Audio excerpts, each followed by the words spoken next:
Bueno, os veo muy animados. Buenos días.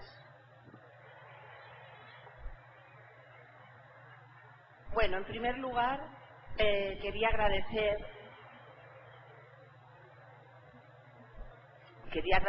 a la directora de Enfermería de la Facultad de Enfermería de Ciudad Victoria, Cintia Patricia, y a todo su equipo, el que me haya permitido estar aquí con vosotros compartiendo estas experiencias.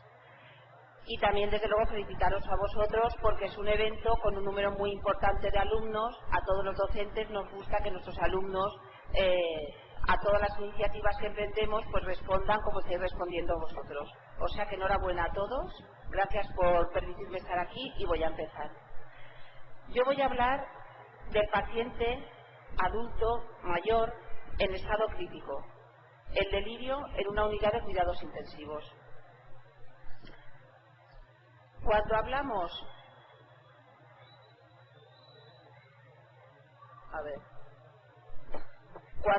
de una unidad, cuando pensamos en las unidades de cuidados intensivos y un paciente que puede ser un adulto mayor ingresado en una de ellas, pensamos y hablamos de tubos, respiradores, sondas, vías venosas, catéteres, respiradores. Pero hay algo más que no puede ni debe de estar oculto. A ver, por favor. Yo prometo que es lo mismo que ha dicho Manuel y yo. Si estamos callados, luego él hace otra vuelta de despedida. Entonces, bueno, como íbamos diciendo, si hablamos de una unidad de cuidados intensivos y de un paciente adulto mayor ingresado en ella, pues eso, no solamente nos debemos de quedar en pensar que son tubos, respiradores, técnicas de enfermería más o menos agresivas, son también otras cosas. Hablamos de emociones, de miedo en el paciente adulto mayor ingresado, de temores, de situaciones de confusión mental, de delirio. Eso va a ser el tema de la ponencia. Lo que voy a intentar es que de alguna manera conozcamos un poco y entendamos qué es estas situaciones de delirio en pacientes adultos mayores ingresados en UCI, para así poder comprenderla mejor y poder ayudarles a solucionarlo.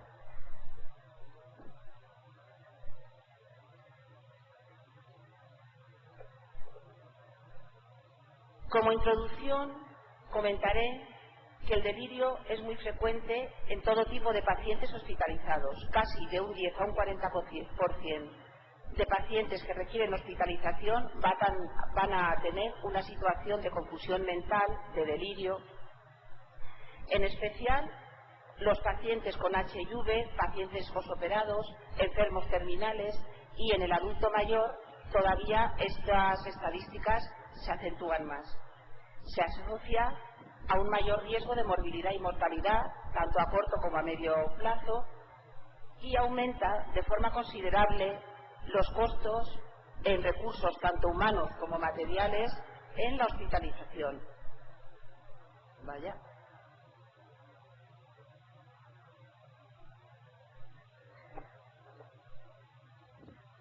Para seguir con el tema, lo primero que vamos a hacer es definir de qué estamos hablando, qué es el delirio. El delirio queda definido como un trastorno reversible de inicio súbito, caracterizado por un deterioro global de la desorientación, deterioro de la memoria a corto plazo, alteraciones de la percepción. El paciente va a sufrir alucinaciones, tiene un pensamiento anormal, un comportamiento inapropiado, y es evidencia de una causa física. Es el paciente que la familia nos dice: pero si es un hombre educado, si nunca se había portado así, ¿qué le pasa? Que de repente tiene un comportamiento inapropiado, un pensamiento anormal. ¿Qué hay ahí? Bueno. Perdón, ¿esto lo está tocando alguien más? Claro, no. Es que me está saltando indistinto. Es este.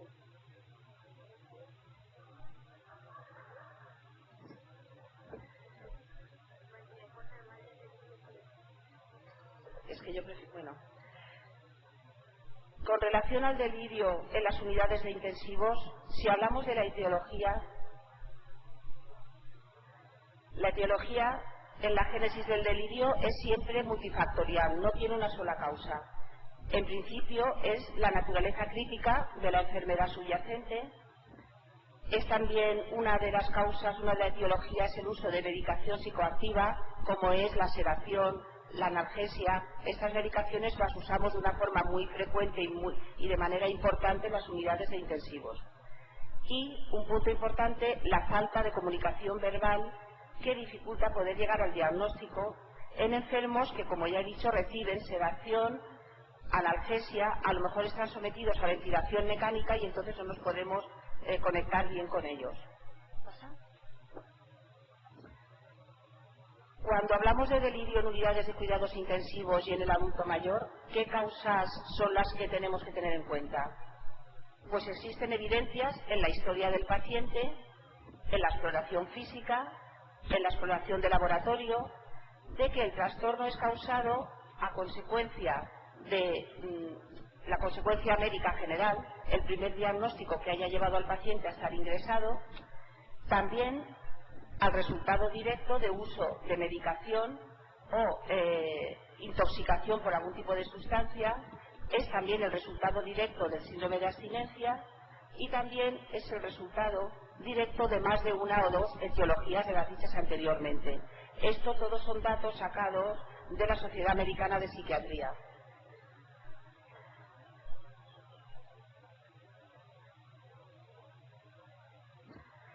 Los factores de riesgo de un paciente adulto mayor ingresado en UCI van a ser siempre multifactoriales, ya hemos dicho, medicaciones, sedación, analgesia, uso de ventilación mecánica, van a ser siempre multifactoriales. Cuando se establece el diagnóstico, se debe de realizar un esfuerzo para identificar esas causas subyacentes, esas causas que están ahí. Asimismo, los factores de riesgo se dividen en dos aspectos: factores predisponentes y factores precipitantes, aunque muchas veces se produce la combinación de ambos dos. Como factores predisponentes, pues de sufrir trastorno de confusión mental o delirio en una UCI, un factor predisponente serían pues antecedentes de trastornos psiquiátricos, pacientes con trastornos psiquiátricos previos, por lo que se debe de revisar la lista de medicamentos, teniendo un énfasis especial en los que pueden alterar el estado mental, por ejemplo las benzodiazepinas, algún tipo de antidepresivos, pacientes que están tratados con opioides por algún tipo de tratamiento del dolor. Y como factores precipitantes, pues administración de diversos medicamentos.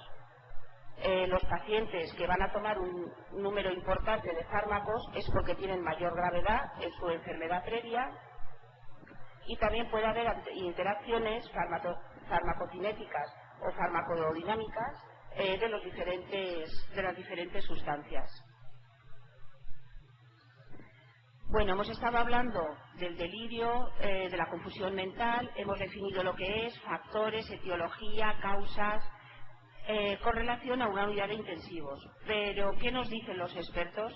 Los expertos en el tema del delirio es la psiquiatría, son los psiquiatras. ¿Qué opinan de este tema? Hay un manual de diagnóstico y estadística de la Asociación Americana de Psiquiatría, publicado en 1994, que sigue vigente en la actualidad, y es el que establece unos criterios para realizar un diagnóstico de lo que es delirio. Y ellos lo que sí que nos dicen es que para su realización se necesita un experto, un especialista con cierto entrenamiento psiquiátrico. Estos criterios que nos propone la Sociedad de Psiquiatría Americana son, pues en primer lugar, hay que valorar trastorno de conciencia, si hay capacidad reducida para mantener la atención. En segundo lugar, un cambio en la función cognitiva, si el paciente tiene alteraciones de la memoria, tiene déficit de memoria, se desorienta, no sabe en qué día está, qué día vive, qué hora es, tiene trastornos del lenguaje, no sabe expresarse bien, no puede. Como tercer punto, tercer criterio, se tiene en cuenta que esto se desarrolla en un periodo corto de tiempo y hay mucha fluctuación durante el proceso. El paciente llega a un momento que parece que mejora, que no está en situación de delirio, y a lo mejor volvemos al turno siguiente de trabajo o a las horas y el paciente está con un delirio importante. Y como último punto, es desde luego el criterio de ser secundario a una condición médica general. Pasamos. Así pues, desde la psiquiatría, para el diagnóstico del delirio nos ofertan un método de evaluación de lo que es esa confusión mental. Es lo que se llama el método CAM. Este método ha sido validado, lo veremos posteriormente, y ha sido desarrollado para que pueda ser utilizado por personal médico sin entrenamiento psiquiátrico.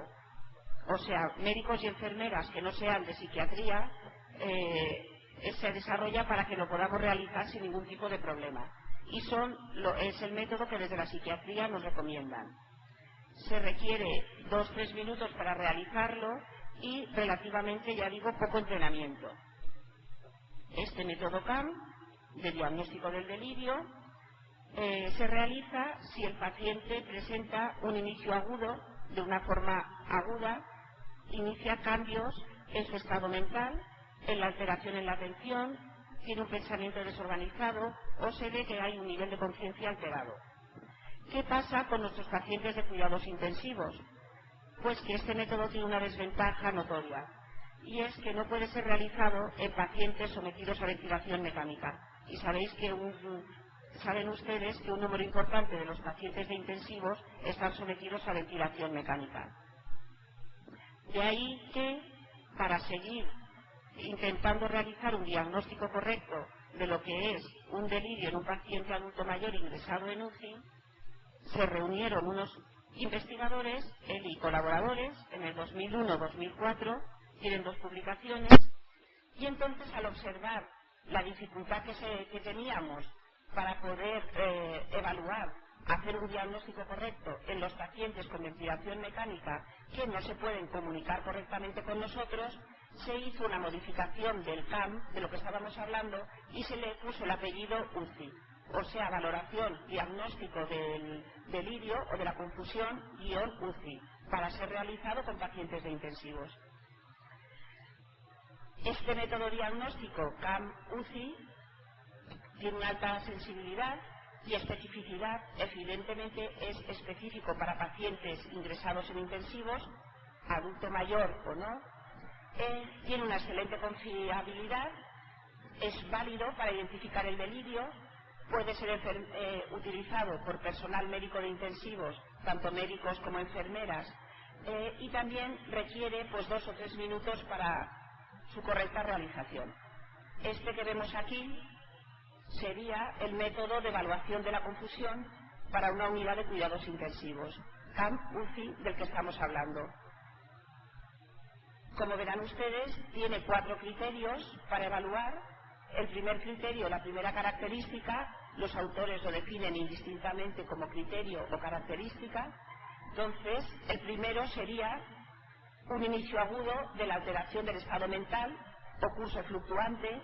Nadie se lo espera, la situación de delirio viene de forma aguda, al cabo de unas horas el paciente parece que no está en esta situación, vuelve a estar. Un segundo criterio o una segunda característica, y es que el paciente no presta atención, está como oído, decimos en España, el paciente no conecta, no tiene atención. El tercer criterio